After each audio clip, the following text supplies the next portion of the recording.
Ladies and gentlemen, due to circumstances beyond our control, we are unable to continue the broadcast from Appleton.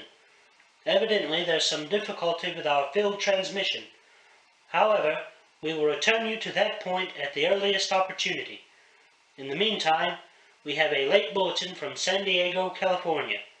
Professor Endelkoffer, speaking at a dinner of the California Astronomical Society, expressed the opinion that the explosions on Mars are undoubtedly nothing more than severe volcanic disturbances on the surface of the planet.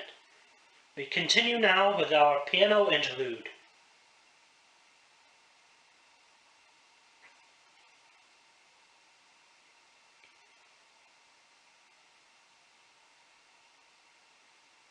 Ladies and gentlemen, I have just been handed a message that came in from Appleton by telephone. Just one moment, please. At least 40 people, including 6 state troopers, lie dead in a field east of the town of Appleton, their bodies burned and distorted beyond all possible recognition. The next voice you will hear will be that of Brigadier General Montgomery Smith, commander of the National Guard in Atmore, Alabama.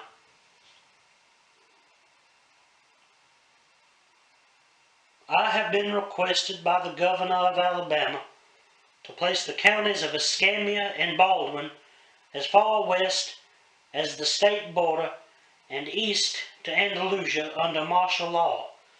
No one will be permitted to enter this area except by special pass issued by state or military authorities. 4 companies of National Guard are proceeding from Atmore to Appleton and will aid in the evacuation of homes within the range of military operations. Thank you. You have just been listening to General Montgomery Smith, commanding the National Guard in Atmore. In the meantime, further details of the catastrophe in Appleton are coming in. The strange creatures, after unleashing their deadly assault, crawled back in their pit and made no attempt to prevent the efforts of the firemen to recover the bodies and extinguish the fire. The combined fire departments of Escambia County are fighting the flames which menace the entire countryside. We have been unable to establish any contact with our mobile unit in Appleton, but we hope to be able to return you there at the earliest possible moment. In the meantime, we take you to... Just one moment, please. Ladies and gentlemen, I have just been informed that we have finally established communication with an eyewitness of the tragedy. Professor Pearson has been located at a church near Appleton, where he has established an emergency observation post. As a scientist, he will give you his explanation of the calamity. The next voice you hear will be that of Professor Pearson, brought to you by direct wire. Professor Pearson. Of the creatures in the rocket cylinder in Appleton, I can give you no authoritative information, either to their nature, their origin, or their purposes here on Earth. Of their destructive instrument I might venture some conjectural explanation. For want of a better term, I shall refer to the mysterious weapon as a heat ray. It's all too evident that these creatures have scientific knowledge far in advance of our own. It's my guess that in some way they are able to generate an intense heat in a chamber of practically absolute no conductivity. This intense heat they project in a parallel beam against any object they choose.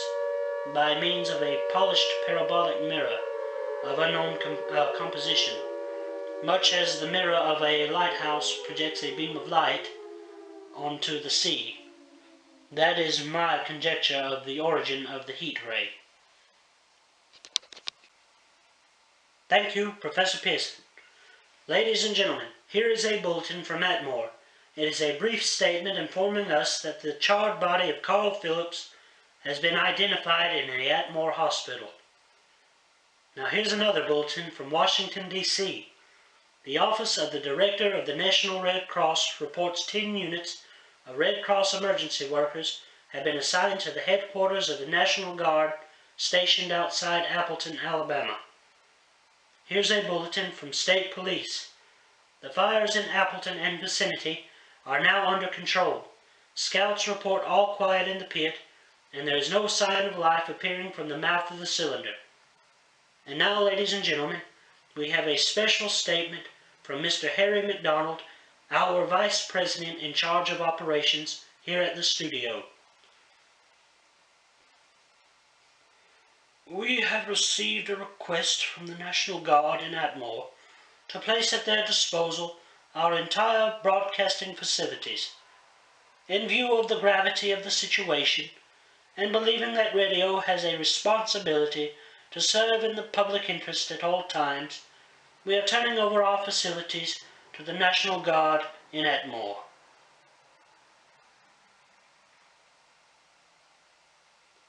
We take you now to the headquarters of the National Guard in Appleton, Alabama.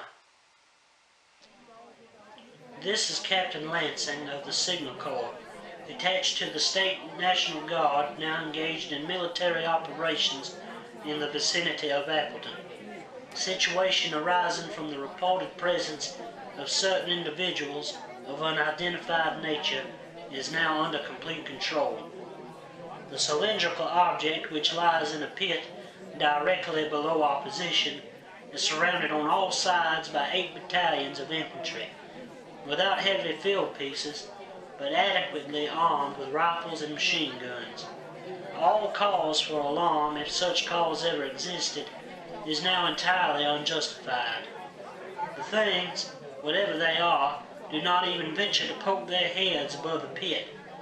I can see their hiding place plainly in the glare of the searchlights here. With all their reported resources, these creatures can scarcely stand up against heavy machine gun fire. Anyway, it's an interesting outing for my troops. I can make out their camo uniforms crossing back and forth in front of the lights. It almost looks like a real war. There appears to be some slight smoke in the woods bordering the Wilmot Farm, probably fires started by campers. Well, we ought to see some action soon. One of the companies is deploying on the left flank. A quick thrust and it will all be over. Now wait a minute. I see something on top of the cylinder. Wait, no, it's nothing but a shadow. Now the troops are on the edge of the Wilmot Farm. 7,000 armed men closing in on an old metal tube. Tub, rather. Wait, that wasn't a shadow. It's something moving. Solid metal. Kind of a shield-like affair rising up out of the cylinder. It's going higher and higher. Why, it's standing on legs, actually rearing up on a sort of metal framework. Now it's reaching above the trees, and the searchlights are on it. Oh!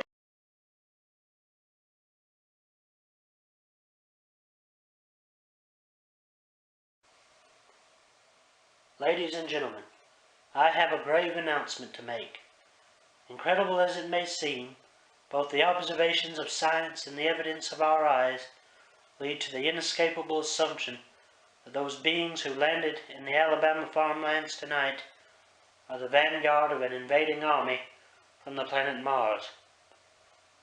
The battle which took place tonight in Appleton has ended in one of the most startling defeats ever suffered by an army in modern times.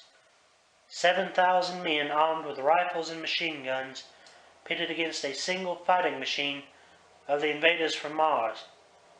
120 known survivors, the rest strewn over the battle area from Appleton to Bruton. crushed and trampled to death under the metal feet of the monster, or burned to cinders by its heat ray. The monster is now in control of the middle section of Alabama and has effectively cut the state through its center.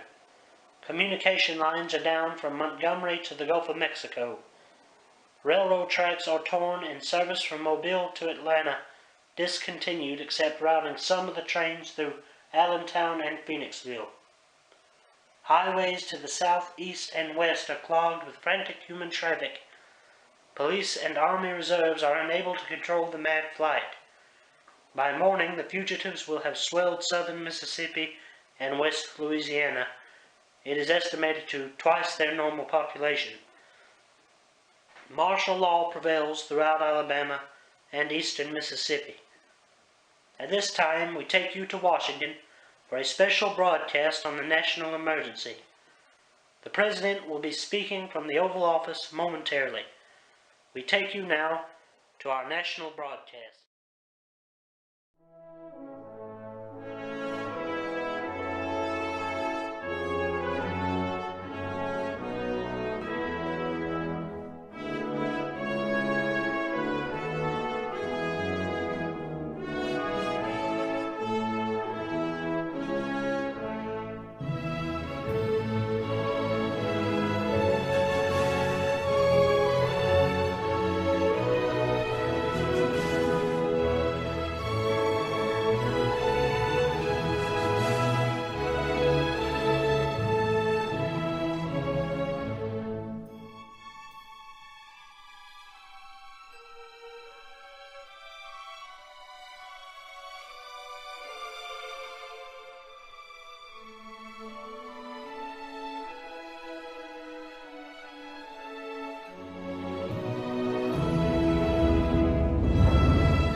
Citizens of the nation, I shall not try to conceal the gravity of the situation that confronts the country, nor the concern of your government in protecting the lives and property of its people. However, I wish to impress upon you, private citizens and public officials, all of you, the urgent need of calm and resourceful action.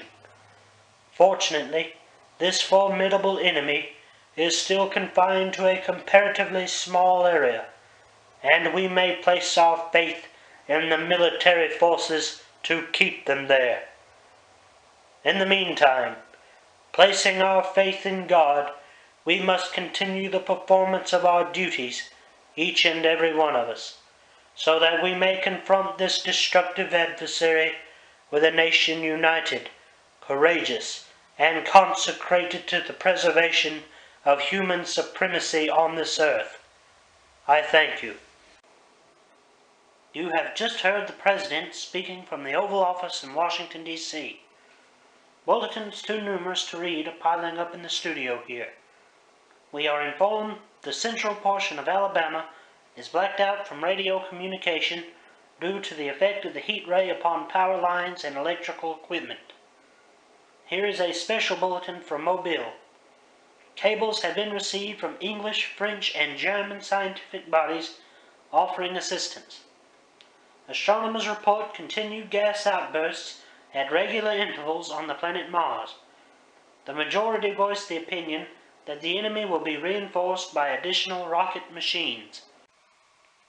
There have been several attempts made to locate Professor Pearson of Bruton, who has observed Martians at close range. It is feared he was lost in the recent battle. Atmore, Alabama. Scouting planes report 3 Martian machines visible above treetops, moving south towards Mobile, with population fleeing ahead of them. The heat ray is not in use. Although advancing at express train speed, invaders pick their way carefully. They seem to be making a conscious effort to avoid destruction of cities and countryside. However, They stop to uproot power lines, bridges, and railroad tracks. Their apparent objective is to crush resistance, paralyze communication, and disorganize human society. Here is a bulletin from Flomaton, Alabama. Coon hunters have stumbled on a second cylinder similar to the first, embedded in the swamps 10 miles south of Flomaton. Army field pieces are proceeding from Atmore to blow up second invading unit before cylinder can be opened and the fighting machine rigged. They are taking up a position just south of Flomaton. Another bulletin from Atmore. Scouting planes report enemy machines, now 3 in number, increasing speeds southward, kicking over houses and trees in their evident haste to form a conjunction with their allies south of Flomaton. Machines also sighted by telephone operator east of Purdue, within 10 miles of the interstate. Here's a bulletin from Pensacola, Florida. A fleet of Army bombers carrying heavy explosives flying north in pursuit of enemy. Scouting planes act as guides. They keep their speeding enemy in sight. Just a moment, please, ladies and gentlemen. We've run special wires to the artillery line in adjacent towns to give you a direct report in the zone of the advancing enemy. First, we take you to the battery of the 22nd Field Artillery, located near Flomaton. Range 32 meters. Projection 39 degrees. Fire. 140 yards to the right, sir. Shift range 31 meters. Projection 37 degrees.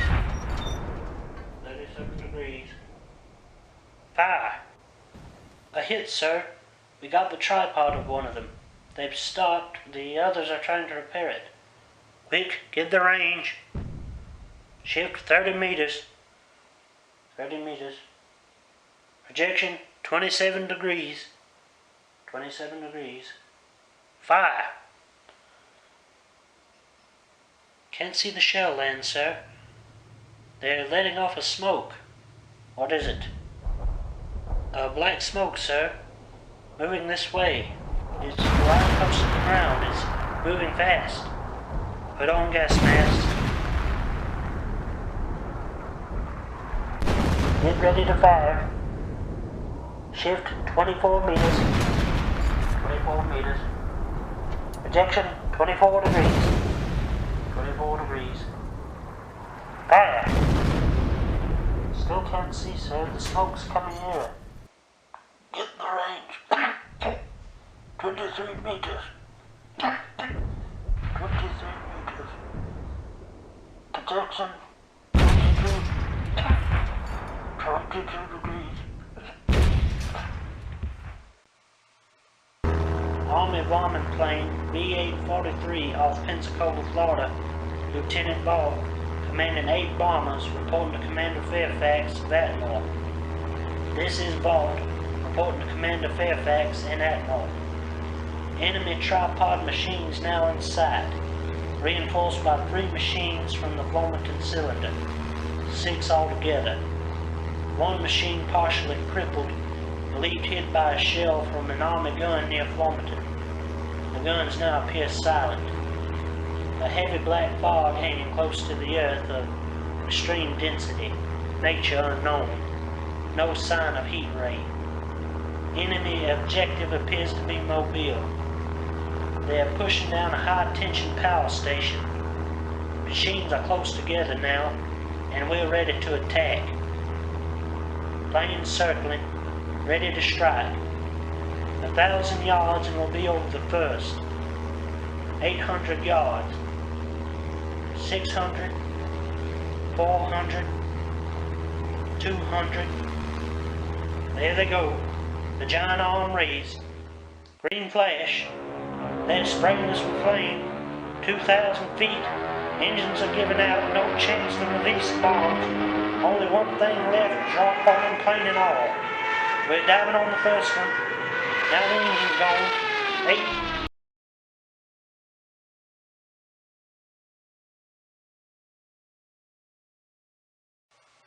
This is Pensacola calling Atmore.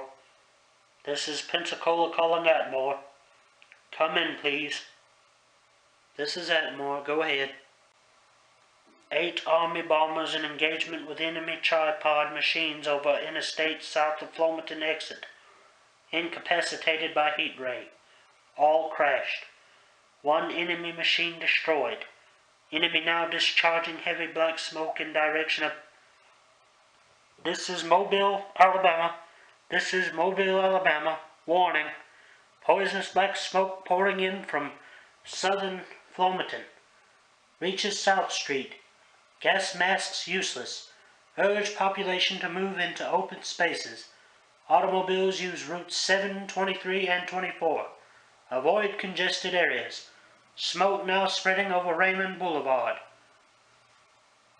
2X2L calling CQ. 2X2L calling CQ. 2X2L calling 8X3R. Come in, please. This is 8X3R coming back at 2X2L. How's reception? How's reception? K, please. Where are you, 8X3R? What's the matter? Are you there? I am speaking from the rooftop of the broadcasting building in Mobile, Alabama. The sirens you hear are sounding to warn the people to evacuate the city as the Martians approach. Estimated in the last 2 hours, 3 million people have moved out along the roads to the south. Mobile Bay Parkway is still kept open for motor traffic. Avoid the bridges to the south of the city, hopelessly jammed. All communication with counties north of Mobile closed 10 minutes ago. No more defenses. Our army is wiped out. Artillery, Air Force, everything wiped out. This may be the last broadcast. We'll stay here to the end. People are holding service here below us in the cathedral. Now I look down the harbor. All manner of boats overloaded with fleeing population pulling out from docks. The streets are all jammed. Noise in crowds like New Year's Eve in the city. Wait a minute. The enemy is now in sight. 5 great machines. First one is crossing the river. I can see it from here.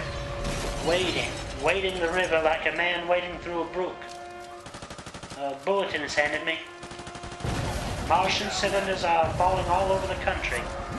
One outside of Buffalo, one in Chicago, St. Louis.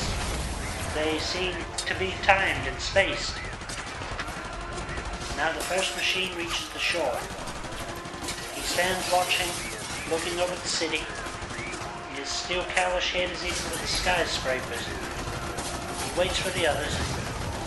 They rise like a line of new towers on the city's east side. Now they're lifting their metal hands. This is the end now. Smoke comes out, black smoke, drifting over the city. People in the streets see it now. They're running southward. Now the smoke's spreading faster.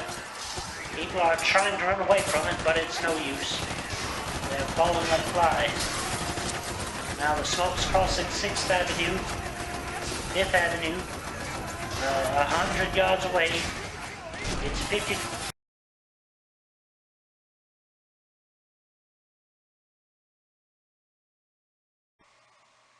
"2X2L calling CQ. 2X2L calling CQ. 2X2L calling CQ. Mobile. Isn't there anyone on the air? Isn't there anyone on the air? Isn't there anyone? Please.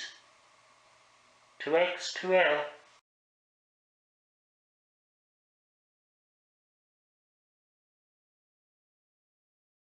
This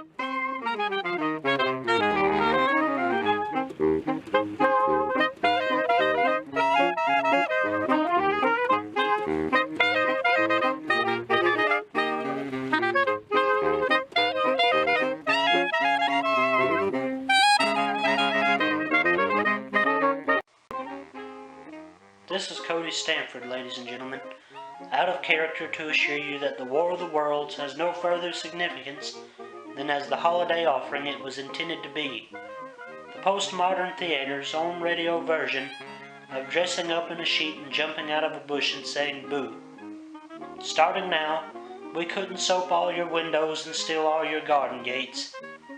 So we did the best thing. We annihilated the world before your very ears and utterly destroyed YouTube. You will be relieved, I hope, to learn that we didn't mean it, and that both institutions are still open for business. So goodbye, everybody, and remember please, for the next day or so, the terrible lesson you learned tonight. That grinning, glowing, globular invader of your living room is an inhabitant of the pumpkin patch. And if your doorbell rings and nobody's there, that was no Martian. It's Halloween.